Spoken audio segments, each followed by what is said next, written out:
Stealing from a church, how much one suspect made off with, and what police are asking you to be on the lookout for. Breaking news, a winter storm turns deadly after packing a powerful punch to the southeast.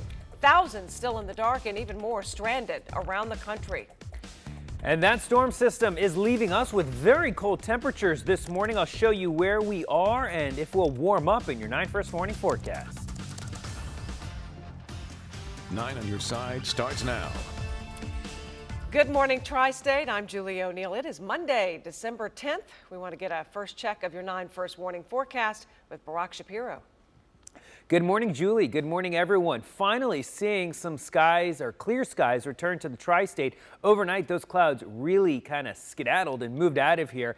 That allowed our temperatures to get quite cold, so we are starting off on a frigid note across the Tri-State this morning. So here's a look at where those current temperatures are. We're looking at 21 here in Cincinnati, 22 in Alexandria, but look at Wilmington and Middletown. You guys are coming in at 18. It's the same story in Vevey. When you factor in the wind, it's not blowing terribly fast, but it's still making it feel cold. 11 is the current wind chill at Cincinnati, Vevey, and Wilmington.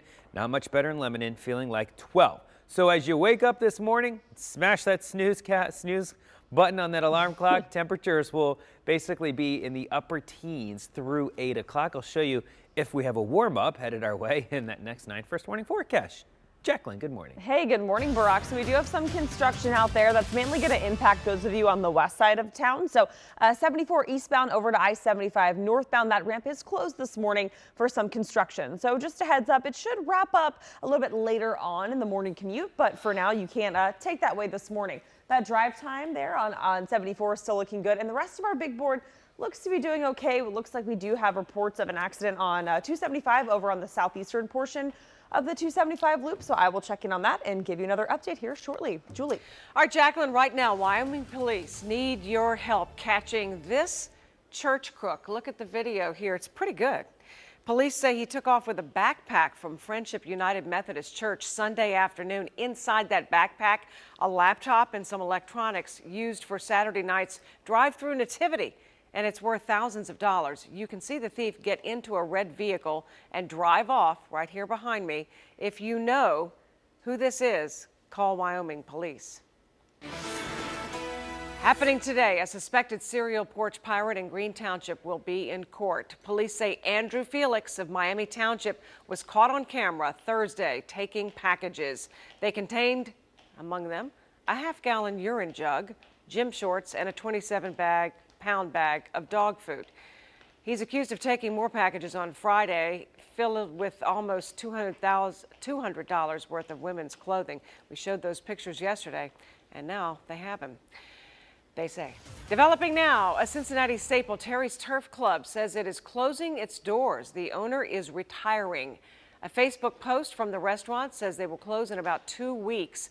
Owner Terry Carter made headlines earlier this year after a discrimination complaint in October. Evelyn Reed's video of Carter firing her and then telling her a sexually explicit comment went viral.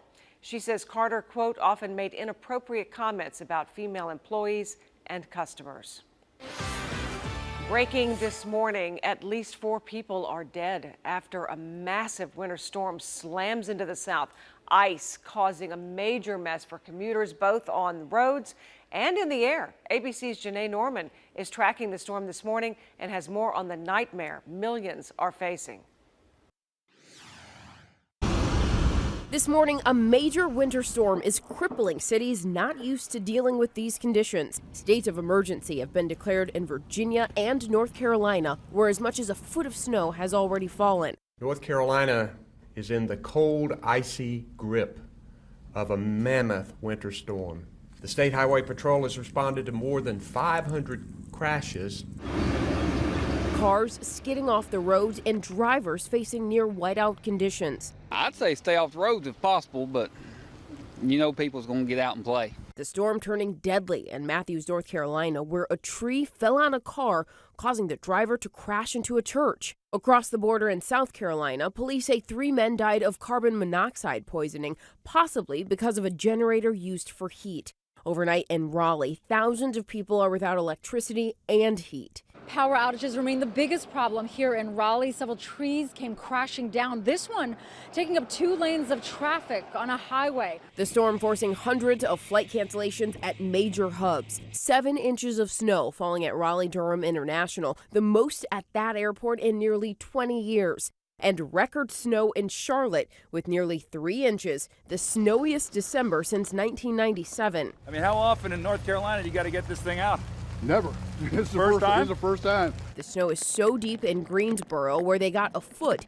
This small 4-wheel drive plow getting stuck. ABC's Rob Marciano was there to help out. That's stuck in there good. And emergency officials in South Carolina are asking people to get into the Christmas spirit rather than get on the road, tweeting, "Please enjoy a day at home watching Christmas movies." Janae Norman, ABC News, New York. We are closely monitoring the flights in and out of CVG. Because of this, you see the cancellations there. Authorities overnight say several flights were canceled in and out of Charlotte Douglas International as their destination. Check with your airline before you head to the airport. This affects others. Developing this morning, the legal trouble surrounding President Trump is intensifying, with federal prosecutors implicating the president in crimes related to the 2016 campaign. Lots of developments over the weekend. ABC's Kenneth Moten is in Washington with more. President Trump is trying to minimize the fallout from 2 federal investigations. According to everybody I've spoken to, I have not read it. There's absolutely no collusion, which is very important. On one front, the Russia investigation. Special counsel Robert Mueller revealed in court documents new evidence in Russian efforts to build a political alliance with the 2016 Trump campaign. On the other front, federal prosecutors in New York say the president's former personal attorney, Michael Cohen, paid off 2 women in 2016 to keep them silent about alleged affairs with Trump years ago. The illegal hush money payments allegedly made at the direction of Donald Trump. This investigation is now starting to put the president in serious legal crosshairs, and he should be worried, and the whole country should be worried. The incoming Democratic chair of the House Judiciary Committee weighed in on CNN, promising the Democratic-led House will take a closer look. Well, they would be impeachable offenses. Whether they are important enough to justify an impeachment is a different question. As the president's legal troubles intensify, he's working to fill a crucial White House post. Chief of Staff John Kelly is out. He's a great guy.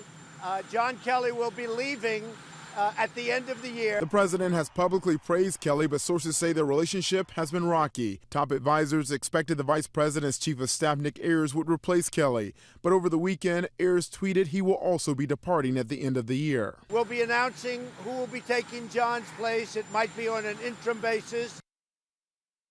ABC News has learned the president has 5 potential chief of staff replacements on his list, including conservative GOP Congressman Mark Meadows, Acting Attorney General Matt Whitaker, and Treasury Secretary Steve Mnuchin.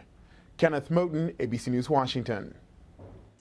The Cincinnati Bengals mustering up a fight against one of the best teams in the NFL, but fall short in Los Angeles. The Bengals kept it close, but mistakes like this headfirst slide by quarterback Jeff Driscoll doomed the team. The Bengals went for 2 twice after touchdowns and did not convert either one. The Bengals have not converted a 2 since the 2015 season. The final, 26-21.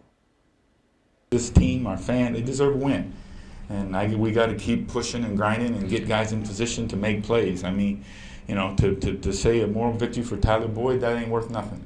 The way he's playing his tail off, week in and week out, day in and day out. Joe Mixon.